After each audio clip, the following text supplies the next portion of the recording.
Hello बच्चों, कैसे हो आप। मैं आशा करती हूँ कि आप सभी अच्छे होंगे और आपने पढ़ाई कंटिन्यू कर रहे होंगे। बच्चों, अब आपके एग्जाम्स भी आने वाले हैं।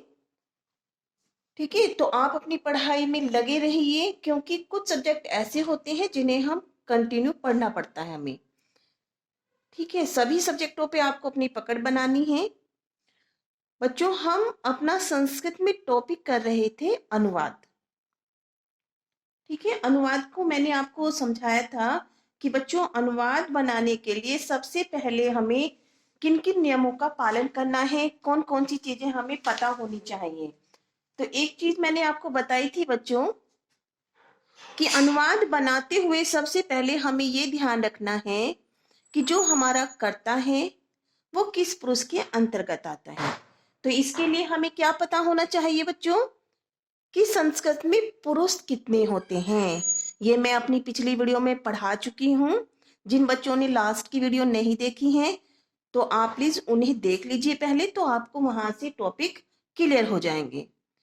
तो सबसे पहले आपको पुरुष का पता होना चाहिए। फिर भी हम शॉर्ट में रिपीट कर रही हूँ कि संस्कृत में बच्चों हमारे 3 पुरुष होते हैं। उसी प्रकार से हमारे संस्कृत में वचन भी 3 ही होते हैं। ठीक है, तो जब हमें अपने कर्ता का ये पता होगा कि हमारा कर्ता किस पुरुष के अंतर्गत आता है, तो हम उसी के अनुसार क्रिया का प्रयोग करते हैं।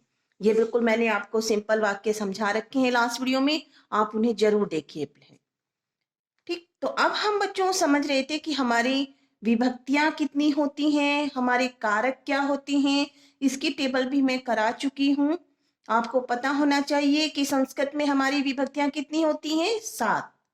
और जो हमारे कारक हैं वो कितने होते हैं, 6। ये चीजें मैं आपको करा चुकी हूँ।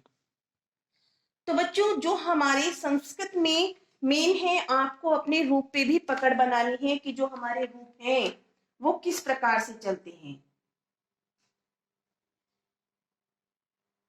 जब तक बच्चों आप अपने रूप याद नहीं करोगे तब तक आप अनुवाद भी नहीं बना पाओगे। तो सबसे पहले मैंने आपको बताया था कि जो हमारी प्रथमा विभक्ति होती है वो किसके साथ प्रयोग होती है, कर्ता कारक के साथ। ठीक है, तो उसे भी आप लास्ट वीडियो उस पे भी बनी हुई है, उसे आप देख लेंगे कि हमारी जो लास्ट वीडियो है।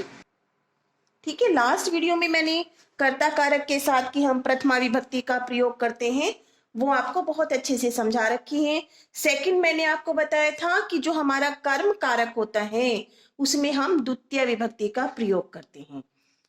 ठीक है, तो द्वितीय विभक्ति का प्रयोग करते समय मैंने आपको बताया था बच्चों कि द्वितीय विभक्ति में क्या होता है, कतुरी स्तंभ कर्म है, अर्थात वाक्य में प्रयोग की गई क्रिया कर्ता जिस पदार्थ को सबसे अधिक चाहता है उसकी कर्म संज्ञा होती है।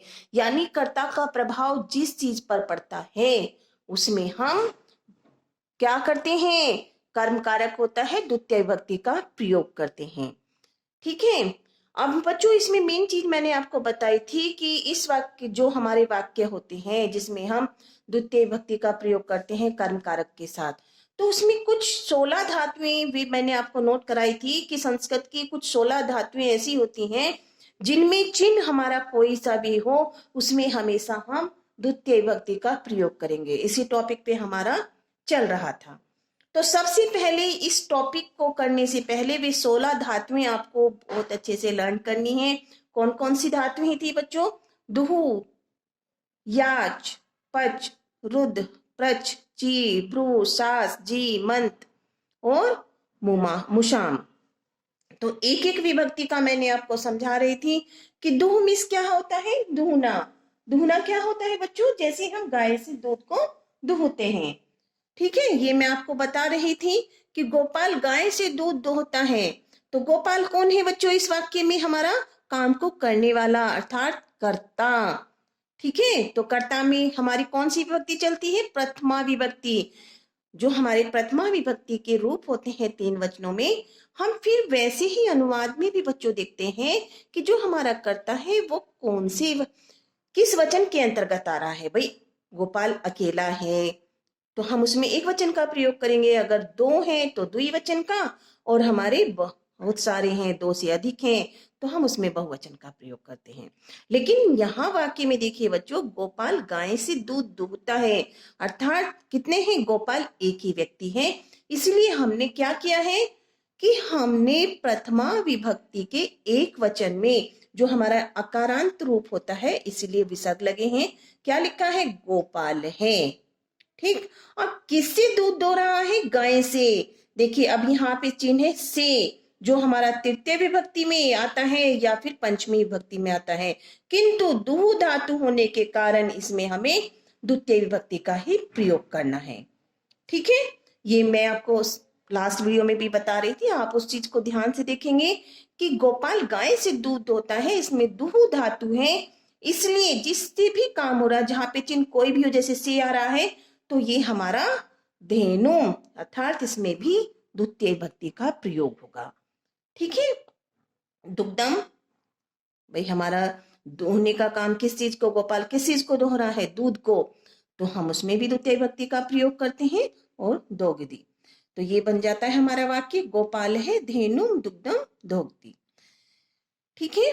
तो इसमें जो हमारा दूध है वो मुख्य कर्म है, और गाय जो है इसमें हमारा मुख्य रूप से अपादान कारक यानी पंचमी विभक्ति होती है, परंतु गौण कर्म होने के कारण एकथितम च सूत्र इसमें प्रयोग है, तो इसमें द्वितीय विभक्ति का प्रयोग होगा, यानी ये हमारा गौण कर्म है। एक मुख्य कर्म है और एक गौण कर्म है। ये चीज आपको अच्छे से समझ में आ रही होगी। बच्चों यहाँ पे एक कथितम च, इस सूत्र को नोट कर लेंगे, आपसे 1 मार्क्स में ये क्वेश्चंस पूछे जाते हैं, सूत्र पूछे जाते हैं। ठीक है, कि इस सूत्र का किस विभक्ति में प्रयोग किया जाता है। तो एक कथितम च सूत्र का प्रयोग किस में किया जाता है? द्वितीय विभक्ति कर्म कारक के साथ। ठीक है बच्चों, अब हमारा जो सेकंड है वो है याच। याच में इस बच्चों होता है मांगना।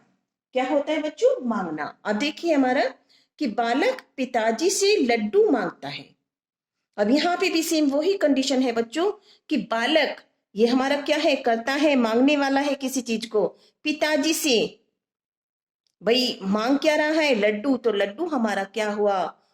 मुख्य कर्म हुआ, क्योंकि उसको भाई लड्डू खाना अच्छा लगता है, इसलिए वो लड्डू मांग रहा है। तो हमारा लड्डू तो क्या हुआ? मुख्य कर्म हुआ। और जो गौण कर्म है वो है यहाँ पर पिताजी। तो पिताजी से, तो जब एकथितम सूत्र का ही प्रयोग हो रहा है यहाँ पे, एकथितम च, तो बालक, हमने वही प्रथमा विभक्ति कर्ता कारक में प्रथमा विभक्ति एक वचन का प्रयोग किया। बालक है जनकम मोदकम याचिति, कर्ता के अनुसार ही क्रिया का प्रयोग होगा, क्योंकि कर्ता हमारा किस में है? प्रथम पुरुष का एक वचन है, तो प्रथम पुरुष की एक वचन की ही क्रिया का प्रयोग किया गया है। तो ये बन गया हमारा बालके है जनकम मोदकम याचिति। अब मोदक क्या होते हैं बच्चों? लड्डू। गणेश जी को भी लड्डू बहुत पसंद थे ना, मोदक खाते थे गणेश जी। ठीक है। अब थर्ड आता है बच्चों हमारा पच। देखिए पच क्या है बच्चों? पकाना। ठीक है, तो पच हमारा यहाँ पे है पकाना। तो क्या पक रहा है देखते हैं। रमा चावलों से भात पकाती है। ठीक है, चावलों से भात पकाती है। तो रमा हमारा आकारांत स्त्रीलिंग शब्द है। तो आपने अगर रमा आकारांत स्त्रीलिंग शब्द रूप पढ़े होंगे तो आपको मालूम होगा कि रमा में विसर्ग नहीं होते हैं। ठीक है, तो यहाँ पे हम प्रथमा विभक्ति रमा के रूप की हम प्रथमा विभक्ति का वर्ड लेते हैं रमा, उसमें विसर्ग नहीं होते। स्त्रीलिंग शब्द में आप ध्यान रखेंगे आकारांत का जो हमारा रूप होता है स्त्रीलिंग। चावलों से, ठीक है, भात पकाती है। अब यहाँ पे बच्चों आप ध्यान से देखिए, तंदुलान, आप कहेंगे कि मैडम इसमें मैं नहीं आया, इसमें तो आन आ रहा है। ठीक, इसमें क्यों आया बच्चों? क्योंकि चावल एक दाना नहीं है, समझ रहे हो ना? चावलों से, तो जो चावल है यानी बहुत सारे चावल हैं, तो हम उसमें बहुवचन की क्रिया का प्रयोग करते हैं। सॉरी, बहुवचन का क्या करेंगे? हम बहुवचन के ही रूप का प्रयोग करेंगे। तो द्वितीय विभक्ति में जैसे आपने राम के रूप याद करे होंगे, रामम रामो रामायण, तो इसीलिए बच्चों यहाँ पे आया है तंदुलान। तो ये टॉपिक आपका डाउट क्लियर हो गया होगा कि मैडम यहाँ पे आन क्यों आया है, क्योंकि ये एक वचन का शब्द नहीं है, इसीलिए इसमें आन आया है बहुवचन का, द्वितीय विभक्ति बहुवचन। जैसे हमारा रामान होता है वैसे ही तंदुलान हुआ। ओदनम, इसमें देखिए मैं लग गया है ओदनम में, पचती।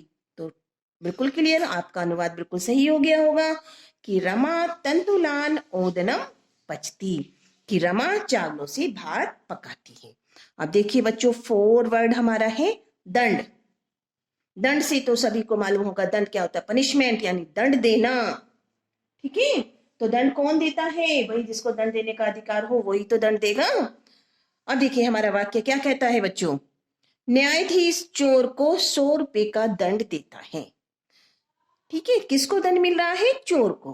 कितने रुपए का मिल रहा है, 100 रुपए का। ठीक है, तो यहाँ पे चोर भी एक ही है और न्यायाधीश भी एक ही है, ध्यान रखिए बच्चों। संस्कृत बहुत आसान है, बस हम उसको थोड़ा सा समझ लें। जब हम समझ जाते हैं तो हमारे जो नियम्स हैं हमने उसको समझ लिया अच्छे से, तो हमारे सामने कोई भी सेंटेंस आ जाए, कोई भी वाक्य आ जाए, हम उसे फौरन बिल्कुल क्लियर बना देते हैं।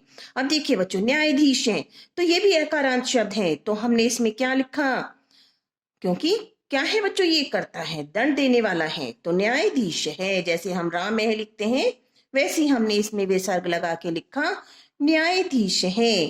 किसको दंड मिल रहा है, चोर को। तो भाई चोर अकेला है, एक वचन है, तो इसलिए हमने क्या प्रयोग किया बच्चों, चोरम। सतम, सतम आप याद रखिए, शो का मतलब क्या होता है, सतम, संस्कृत में शो को कहते हैं सतम। ठीक, दंडयति, दंड देना, दंडयति। ओके, तो न्यायाधीश चोरम सतम दंडयति, अर्थात न्यायाधीश चोर को 100 रुपए का दंड देता है। तो बच्चों यहां तक आपको बिल्कुल क्लियर हो गए होंगे। अगर बच्चों आपको किसी भी वाक्य में कोई डाउट रहता है तो प्लीज आप कमेंट कर दिया करो कि मैम हमें ये चीज दोबारा से समझा दीजिए, ये चीज हमें नहीं समझ में आ रही है। ठीक है बच्चों, अब 5वां वर्ड है हमारा रुद्र। रुद्र मीन्स होता है बच्चों घेरना। क्या होता है, घेरना। भाई जैसे हम किसी चीज को घेरते हैं, तो वाक्य देखते हैं, वाक्य से आपको अच्छे से समझ में आएगा। वह गाय को ब्रज में घेरता है। भाई ब्रज आ गया है, कान्हा की भूमि आ गई है। तो देखिए गाय को ब्रज में घेरता है कौन, वह।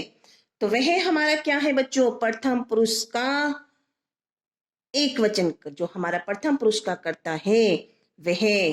ठीक है, तो हम वह की संस्कृत आप सभी को याद हो गई होगी, से। क्या होती है वह की संस्कृत, से। गाय को, ठीक है, क्या है बच्चों, गाय को ब्रज में घेरता है, तो गाय को यानी धेनुम।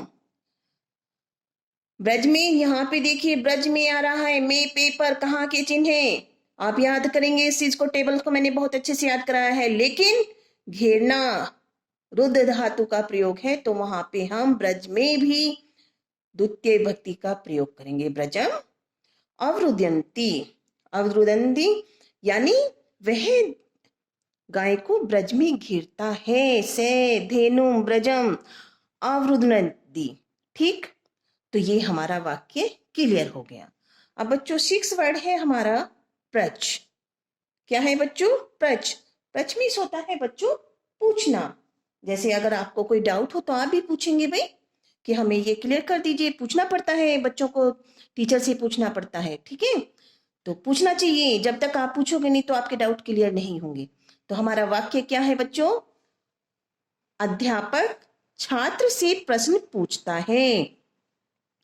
अध्यापक पूछ रहा है भैया, तो ठीक है, किससे प्रश्न पूछ रहा है, छात्र से। तो से आपको मालूम है कि तृतीय विभक्ति में आता है और पंचमी विभक्ति में आता है, किंतु यहाँ पे प्रच धातु का प्रयोग हो रहा है, तो हमें उसमें भी द्वितीय विभक्ति का प्रयोग करना है। कैसे, देखिए धातु आप ध्यान रखेंगे, जिसमें प्रच धातु होगा उस वहां पर हम उसमें द्वितीय विभक्ति का प्रयोग करेंगे, एकथितम च सूत्र का प्रयोग करते हुए। तो अध्यापक क्या है हमारा बच्चों, एकारांत ठीक शब्द है, तो हमने उसमें भी राम की तरह लिखा है, अध्यापक है छात्रम प्रश्नम पृच्छति। ठीक भाई, क्रिया में तो हमें वैसे ही करने हैं जिस प्रकार हमारा कर्ता जिस पुरुष का है, जिस वचन का है, उसी के अनुसार हमें क्रिया लगानी है। क्योंकि कर्ता हमारा प्रथम पुरुष का एक वचन है, तो हमने प्रथम पुरुष के एक वचन की ही क्रिया का प्रयोग किया है वहां पे। तो क्या बना हमारा? अध्यापक है छात्रम प्रश्नम पृच्छति। अध्यापक छात्र से प्रश्न पूछता है। तो बच्चों, ये टॉपिक आपको क्लियर होते जा रहे हैं। बच्चों, आप प्लीज लाइक जरूर किया करें और कमेंट जरूर किया करें। कमेंट करेंगे तभी तो मुझे मालूम होगा कि सब बच्चों को समझ में आ रहा है अच्छे से। लाइक भी करिए बच्चों सभी। चलिए, अब है हमारा 7 है बच्चों ची। ची मीन्स होता है चुनना। क्या होता है बच्चों? ची मीन्स चुनना। जैसे माली है, कोई भी, हम भी हैं, पौधों से जाके फूलों को तोड़ना हम बोल देते हैं, उनको चुनना बोलते हैं कि भाई फूलों को हम चुन रहे हैं। ठीक है, तो अब देखते हैं कौन फूलों को चुन रहा है। सीता लता से फूलों को चुनती है।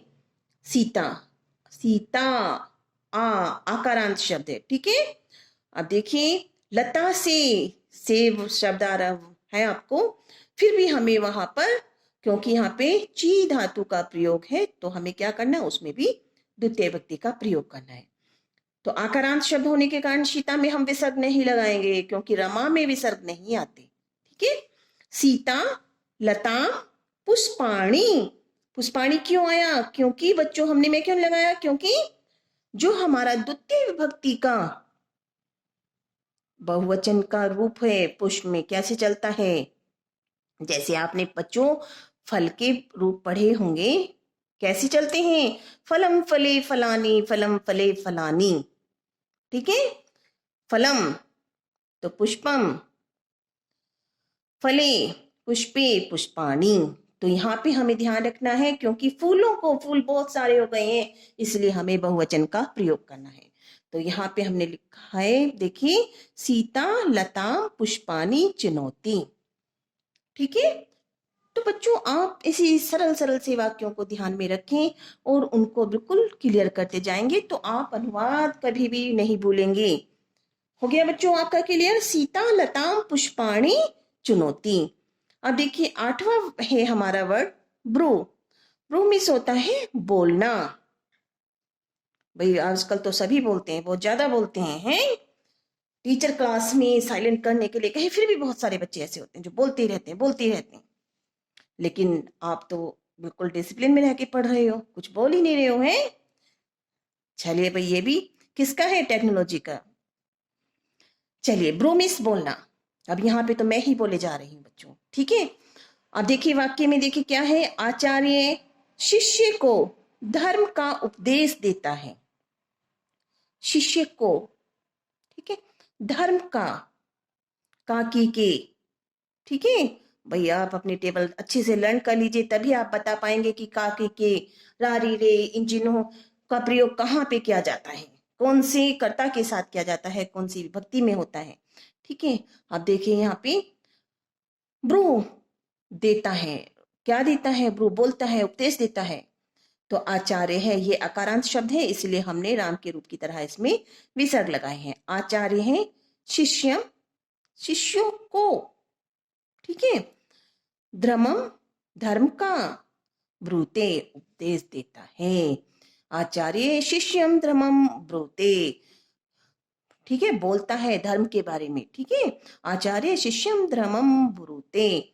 आचार्य शिष्य को धर्म का उपदेश देता है, शिष्य को। ठीक है, तो ये भी आपका क्लियर हो गया होगा। अब बच्चों हमारा आगे बढ़ते हैं हम। 9 है सास। सास मीन्स होता है बच्चों शासन करना। ठीक है, कौन शासन करता है? राजा शासन करता है। ठीक, अब यहाँ पे क्या होने, हमारे देश में क्या चल रहा है भाई? अब तो लोकतांत्रिक है, जनता का ही शासन चलता है। ठीक है, लेकिन हमारा वाक्य क्या कह रहा है? हमें उसे देखना है कि भाई हमारे वाक्य में किसका शासन हो रहा है। राजा प्रजा पर शासन करता है। भाई यहाँ पे तो राजा ही आ गया है। ठीक, राजा प्रजा पर शासन करता है, पर में पे पर, लेकिन यहाँ पे शास धातु का प्रयोग हो रहा है, तो यहाँ पर चिन्ह हमारा कोई भी हो बच्चों, वहां पे हमें उसमें द्वितीय विभक्ति का ही प्रयोग करना है। एकथितम चे सूत्र का प्रयोग करते हुए बच्चों हमें वहां पर द्वितीय विभक्ति का ही प्रयोग करना है, ये आप याद रखेंगे। जहां पे हमारा शास यानी शासन करना, शास धातु का प्रयोग हो रहा है, इसलिए हम द्वितीय विभक्ति का प्रयोग करेंगे। ठीक है बच्चों, तो राजा को हम क्या कहते हैं? नृप। नृप मीन्स होता है राजा। तो नृप कैसा है? आकारांत शब्द है, तो इसलिए हमने विसर्ग लगाया। नृप है प्रजाम शासनम करोति, राजा प्रजा पर शासन करता है। तो बच्चों इस वीडियो में हम इतना ही करेंगे। बाकी मैं अभी आपको जो सेकंड वीडियो आएगी तो उसका आपको मैसेज मिल जाएगा। तो प्लीज आप मेरी वीडियो को लाइक और सब्सक्राइब जरूर करें मेरे चैनल को, ताकि आपको अगली वीडियो का नोटिफिकेशन तुरंत मिल जाए। अब बच्चों बहुत ही आसान तरीके से मैं आपको अनुवाद बनाने सिखा रही हूँ, तो प्लीज शॉर्ट ट्रिक भी मैं आपको बताती जाऊंगी साथ के साथ। तो सभी बच्चे वीडियो को शेयर भी करें, लाइक भी करें और प्लीज कमेंट जरूर करें। ठीक है बच्चों, थैंक यू।